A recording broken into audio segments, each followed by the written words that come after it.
La expedición de Eorl. Mientras los Eotheoth vivían todavía en su vieja patria, eran conocidos en Gondor como un pueblo en el que se podía confiar y recibían noticias de todo cuanto pasaba en esa región. Eran un resto de los hombres del norte, considerados parientes en remotos tiempos de los Dúnedain, y en los días de los grandes reyes habían sido sus aliados y habían contribuido con su sangre al bienestar del pueblo de Gondor. No pasó pues inadvertido en Gondor que los Eotheoth se trasladaran al norte lejano en los días de Eärnil II, el penúltimo rey del Reino del Sur. La nueva tierra de los Eotheoth estaba al norte del Bosque Negro, entre las montañas nubladas al oeste y el río del Bosque al este. Hacia el sur se extendía hasta la confluencia de los dos cortos ríos que ellos llamaron Grislin y Fuente Lejana. Grislin nacía en Ered Mithrin, las montañas grises, pero descendía de las montañas nubladas, y llevaba ese nombre porque era allí donde nacía el Anduin, que a partir de su unión con el Grislin llamaban Anegación Lejana. Todavía había intercambio de mensajeros entre Gondor y los Eotheoth después de que éstos hubieran partido, pero había unas 450 de nuestras millas entre la confluencia del Grislin y el Fuente Lejana, donde se encontraba su único burgo fortificado, y la del Limclaro y el Anduin en línea directa a vuelo de pájaro, y mucho más para los que viajaban por tierra. Y de igual modo, había unas 800 millas hasta Minas Tirith. La crónica de Cirion y Eorl no informa de acontecimiento alguno antes de la batalla del campo de Celebrant, pero a partir de otras fuentes puede suponerse lo siguiente.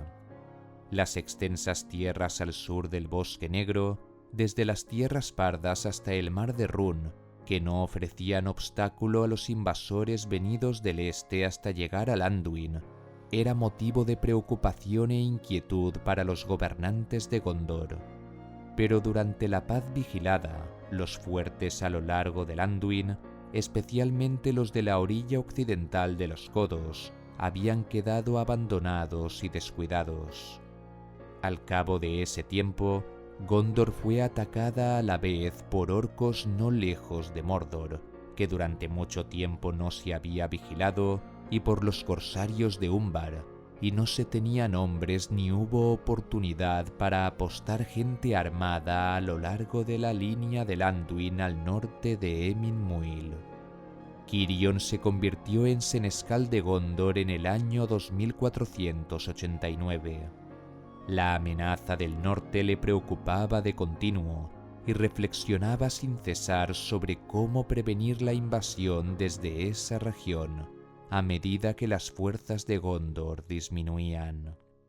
Instaló a unos pocos hombres en los viejos fuertes para que vigilaran los Codos y envió exploradores y espías a las tierras que se extendían entre el Bosque Negro y Dagorlad. No tardó así en enterarse de que nuevos y peligrosos enemigos venidos del este se estaban infiltrando sin pausa desde más allá del mar de Run.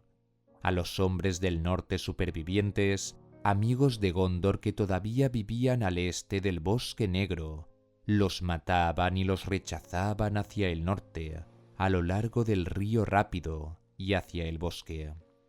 Pero nada podía hacer para ayudarlos, y se hizo más y más peligroso recoger noticias.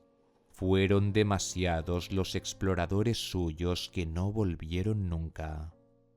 Así fue que solamente cuando hubo transcurrido el año 2509 se enteró Cirion de que se preparaba un gran movimiento contra Gondor. Huestes de hombres se reunían a lo largo de las lindes meridionales del Bosque Negro. Contaban solo con armas rudimentarias y no disponían de muchos caballos para cabalgar, pues los utilizaban sobre todo como animales de tiro por tener muchos grandes carros al igual que los aurigas, con quienes sin duda estaban emparentados, que atacaron a Gondor durante los últimos días de los reyes. Pero lo que les faltaba en pertrechos de guerra lo compensaban en número, en la medida en que puede conjeturarse. Enfrentado con este peligro, Quirion, desesperado, finalmente pensó en los Eotheod y decidió enviarles mensajeros. Pero tendrían que atravesar Calenarthon y cruzar los codos, y luego recorrer tierras ya vigiladas y patrulladas por los Valhoth antes de llegar a los valles del Anduin. Esto significaría una cabalgada de unas 450 millas hasta los codos y más de 500 desde allí hasta los Eotheod, y desde los codos se verían forzados a ir cautelosos y sobre todo de noche hasta dejar atrás la sombra de Dol Guldur. Quirion tenía escasas esperanzas de que alguno pudiera hacerlo. Convocó voluntarios y, escogiendo a 6 jinetes de gran valentía y resistencia, los envió por pares y con un día de intervalo entre ellos. Cada cual llevaba un mensaje aprendido de memoria y también una pequeña piedra con la inscripción del sello de los senescales, para que los diera al señor de los Eotheod en persona si lograba llegar a esa tierra. El mensaje estaba dirigido a Eorl, hijo de Leod, porque Quirion sabía que había sucedido a su padre unos años antes, cuando no era sino un joven de 16, y aunque ahora no contaba sino con 25, era alabado en todas las nuevas que llegaban a Gondor, como hombre de gran valentía y con una sabiduría propia de una edad más avanzada. No obstante, Quirion tenía pocas esperanzas de que aun cuando el mensaje le llegara, tendría respuesta. Solo la vieja amistad que unía a los Eotheod con Gondor lo decidiría a acudir desde tan lejos con las fuerzas de que pudiera disponer. Las nuevas de que los Valhoth estaban destruyendo a los últimos miembros de su linaje en el sur, si no las conocía ya, podrían dar peso a su llamada, si los mismos Eotheod no estaban amenazados de ataque. Quirion no dijo nada más y ordenó al ejército con que contaba que hiciera frente a la tormenta. Reunió las mayores fuerzas que pudo y, poniéndose él mismo al mando, se aprontó a conducirlas hacia el norte, a Calenarthon, lo más deprisa posible. Dejó al mando a Halas, su hijo, en Minas Tirith. El primer par de mensajeros partió el 10º día de Súlime, y uno de estos 2, entre todos los 6, logró llegar ante los Eotheod. Era Vorondir, un gran jinete perteneciente a una familia que se decía descendiente de un capitán de los hombres del norte al servicio de los reyes de antaño. De los otros nunca se supo nada, salvo del compañero de Vorondir. Fue muerto a flechazos en una emboscada al pasar cerca de Dol Guldur, de la que escapó Vorondir por fortuna, y gracias a la rapidez de su caballo. Fue perseguido hacia el norte hasta los Campos Gladios, y a menudo importunado por hombres que salían del bosque, tuvo que alejarse del camino directo. Llegó por fin ante los Eotheod al cabo de 15 días y sin alimento los 2 últimos, y estaba tan agotado que apenas pudo pronunciar su mensaje ante Eorl. Era entonces el 25º día de Súlime. Eorl deliberó consigo mismo en silencio, pero no le exigió largo tiempo. Al cabo de un rato se puso en pie y dijo: «Iré. Si la Mundburg cae, ¿hacia dónde huiremos en la oscuridad?». Entonces estrechó la mano de Vorondir como signo de su promesa. Eorl enseguida convocó a su consejo de ancianos y empezó a prepararse para la gran expedición, pero esto le llevó varios días, porque el ejército tenía que ser reunido y había que tomar disposiciones con miras a la organización de la población y a la defensa de la tierra. En ese tiempo, los Eotheod estaban en paz y no tenían miedo de la guerra, aunque quizás esto podía cambiar cuando se enteraran de que su señor se había ido a batallar a lo lejos en el sur.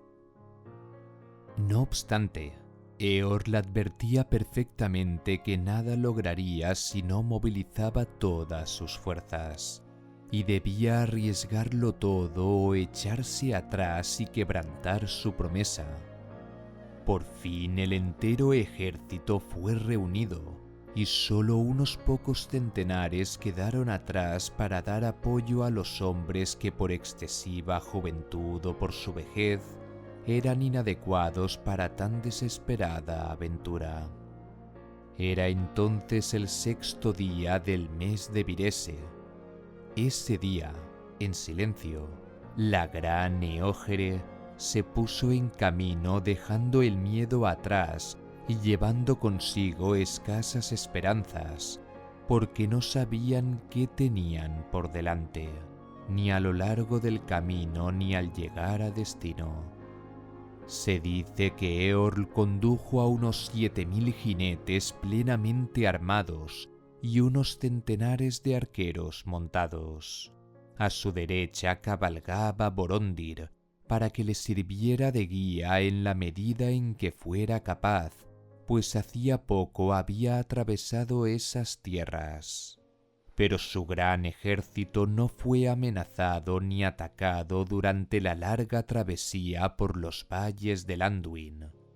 Todas las gentes, buenas o malas, al verlos aproximarse huían a su paso por miedo a su poderío y esplendor. Mientras avanzaban hacia el sur y pasaban por la parte meridional del Bosque Negro, bajo el entrante oriental, que estaba entonces infestado por la presencia de los Valjoth, no hallaron sin embargo señales de hombres, ni reunidos en ejércitos ni en partida de exploración, que se interpusieran en su camino o espiaran sus movimientos. En parte, esto era consecuencia de acontecimientos que les eran desconocidos, ocurridos después de la partida de Borondir, pero otros poderes sobraban además, porque cuando por fin el ejército se acercó a Dol Guldur, Eorl se desvió hacia el oeste por temor de la sombra oscura y de la nube que de allí salían, y luego prosiguió la marcha sin perder de vista el Anduin. Muchos jinetes dirigieron hacia allí sus miradas, a medias con el temor y a medias con la esperanza de divisar a lo lejos las luces de Duimordene, la peligrosa tierra de la que se cuenta en las leyendas populares, que brilla como el oro en primavera. Pero ahora parecía amortajada en una niebla de suave resplandor, y para su consternación, la niebla cruzó el río y se extendió por encima de la tierra ante ellos. Eorl no se detuvo. «¡Seguid cabalgando!», ordenó. «Es el único camino.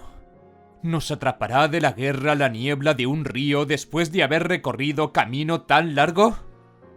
Al acercarse vieron que la niebla blanca hacía retroceder la lobreguez de Dol Guldur, y pronto penetraron en ella, cabalgando lentamente en un principio y cautelosos.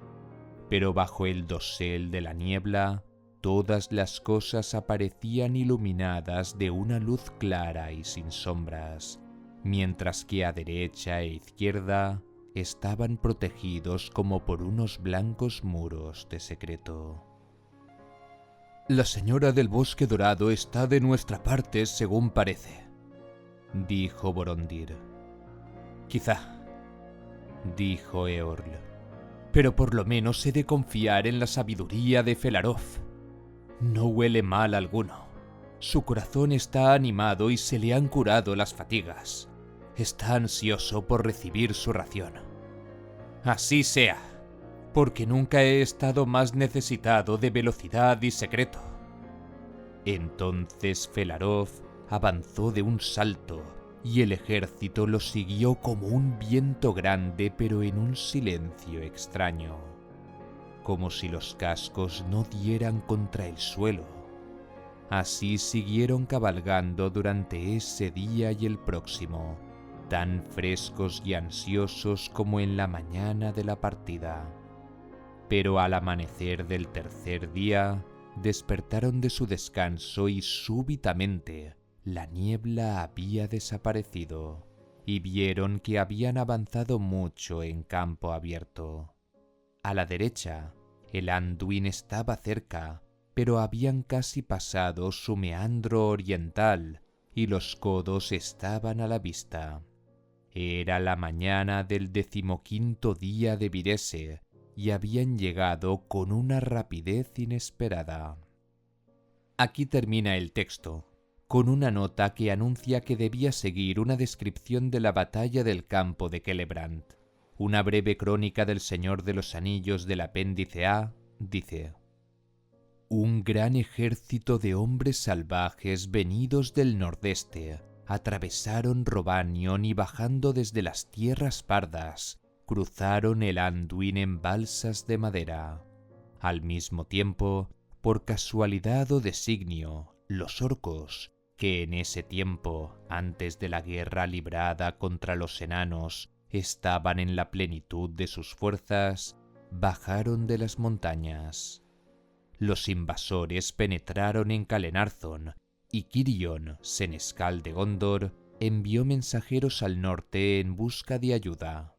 Cuando Eorl y sus jinetes llegaron al campo de Celebrant, el ejército del norte de Gondor se encontraba en peligro. Derrotado en el páramo y aislado del sur, había sido obligado a retroceder cruzando el Limclaro, y fue entonces repentinamente atacado por el ejército de orcos que los rechazó hacia el Anduin. Ya no había esperanzas cuando inesperadamente llegaron los jinetes del norte e irrumpieron sobre la retaguardia del enemigo. Entonces, la suerte de la batalla se invirtió, y el enemigo debió cruzar el Limclaro viéndose gravemente diezmadas sus filas. Eorl se lanzó a la persecución con sus hombres, y así, tan grande fue el miedo que cundió ante los jinetes del norte, que el pánico dominó a los invasores del páramo, y los jinetes les dieron caza en las llanuras de Calenarthon.